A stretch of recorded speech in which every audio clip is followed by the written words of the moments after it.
നമസ്കാരമുണ്ടേ. നമ്മുടെ ആ double side കൂടുണ്ടല്ലോ, രണ്ട് സൈഡിൽ കൂടെ മീൻ കയറുന്ന കൂട് നമ്മൾ രണ്ടുപിടി ഇങ്ങനെ കൊണ്ടിട്ടിട്ടുണ്ടേ. ഇത് കണ്ടോ, ഇങ്ങനെ ചാല് പോലും ഇങ്ങനെ പോവാണ്. അവിടെ ഇപ്പോൾ ഞാൻ നിൽക്കുമ്പോൾ ഒരു മീൻ കയറി, ഇത് എടുക്കുന്നില്ല ഇപ്പോഴേ. ഇത് കണ്ടില്ല, ഇങ്ങനെയാണ്.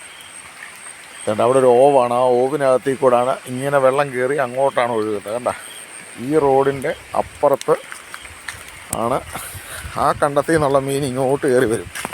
കാണിച്ചു തരാം. ഇത് കണ്ടോ, ഇവിടെ ഇങ്ങനെ ഒരു ഓവ, ഈ ഓവിൽ കൂടി ഇങ്ങനെ ഒഴുകും. ഇവിടുന്ന് ഇങ്ങോട്ട് താഴോട്ടാണ് ഒഴുകുന്നത്. ഒഴുകി നേരെ ഈ റോഡ് ക്രോസ് ചെയ്ത് വലിയൊരു ഓവാണ്. ആ ഓവിൽ കൂടെ വേണ്ട ഈ ഓവ് കണ്ടോ, അതുകൊണ്ട് അവിടെ ഒരു ഓവുണ്ട് കേട്ടോ. ആ ഓവിൽ നിന്ന് ഒഴുകി ഇങ്ങനെ കയറി വരും. അപ്പോൾ ഇവിടെയാണ് ഒരു കൂട്ടിട്ടിരിക്കുന്നത്. അപ്പോൾ ഇത് കണ്ട് ഇങ്ങനെ ഈ ചാലിൽ കൂടെ ഫസ്റ്റ് വെള്ളത്തിൽ കയറി വരും മീനിങ്ങനെ. അപ്പോൾ അത് കഴിഞ്ഞ് രണ്ടാമത്തെ കൂട്ട് ഇട്ടിട്ടില്ല, അതിന് ഇടണം. മഴ വരുന്നതിന് കൂടെല്ലാം സെറ്റ് ചെയ്തിടണം. ഓക്കെ.